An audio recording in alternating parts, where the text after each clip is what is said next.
دوای ئەو ساختەکاریە ئابڕوبەرانەی یەکێتی و پارتی لە پرۆسەی هەڵبژاردننی ئەنجومەنی نوێنەرانی عێراق ئەنجامیاندا لایەنە دەنگ دزراوەکان لە هەوڵی دروستکردنی بەرەیەکی تۆکمەدان و دەیانەوێت سنوورێک بۆ سیاسەتی چەوت و لەرزۆشی ئەو دوو حیزبەدا بنێن کە نهێنی ماوەیان لە ڕابردوودا دەنجی مردووان و لەم هەڵبژاردنەشدا فێڵ و ساختەکاری سیستەمە ئەلیکترۆنیەکە بووە. ئەندامێکی سەرکردایەتی کۆمەڵی ئیسلامی دەڵێت کۆمەڵ بەرەی خەڵک جێناهێڵێت و سازشیش لە دەنگی دەنگدەرانی ناکات. ئەو هەنگاوانە کە پێویستە لایەنە سیاسیەکان بیگرنە بەر بریتیە لە تۆمارکردنی سکاڵا لە دژی ئەنجامەکانی هەڵبژاردنەکان لەلایەن دادگای فیدراڵی عێراق. ئەمە یەکێکە لەو هەنگاوانەی کە پێویستە لایەنە سیاسیەکان بگرنە بەر.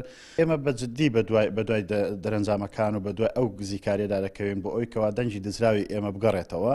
یەکەم جددی دەبین، دووەم ڕازگۆ و ڕاشکاو دەبین لەگەڵ جەماوەرەکەی خۆمان لەسەر ئەو نەهجەی کە پێشتر لەسەری بووین بە هەمان شێوە لەگەڵ جەماوەردا هاوئاهەنگ دەبین. ئێمە لە پێناوی بەدەستهێنانی کورسیدا هەوڵمان نەداوە بۆ ئەوی کە دەنجی خەڵک و متمانەی خەڵک بەدەستبێنین. ئەوەندەی کەمە بەسمانە لە ڕێگەی بەدەستهێنانی متمانەی خەڵک خزمەت بە خەڵک بکەین. بۆیە هەمیشە بژاردەی مانەوە لە بەرەی خەڵک و خزمەتکردن بە خەڵک ئەوە بژاردەی ئەساسی ئێمە دەبێ. جا هەر شتێک پێویستێ بۆ هەر قۆناغێک ئەو هەنگاوە دەگرینە بەر.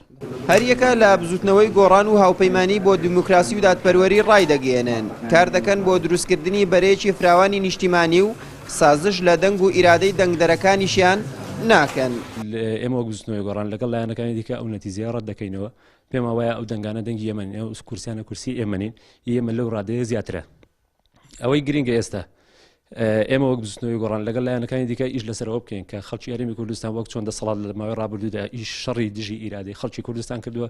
خەڵکی کوردستان دەتوانم بڵێم ئیرادەی قەناعەتی زیاتر بەوەی ئێستا ڕێکارە مەدەنیەکان سوورتر بێ داکۆچی بکات لە قەناعەت و مەبدەکانی خۆی بێتە شەقام ناڕزایەتەکانی دەربڕێ هەموو ئەو ڕێگەیانەی کە لە بەردەمماندا کراون دەیگرینە بەر.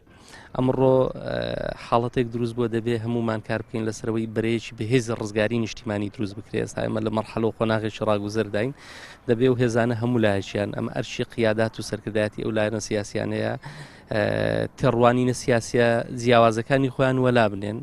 یەک تێڕوانینی سیاسی هاوبەش دروست بکرێت کار لەسەر کاری سیاسی هاوبەش بکەن. ئەویژەوەیە کە ئەو بەرەیە نیشتیمانیە بەهێزە دروستکەن چونکە ئەوانە کۆمەڵک ناوەندی بەرژەوەندی خوازی گەورن هەمومان بێکەوە نەبی دەرەخەتیان ناین.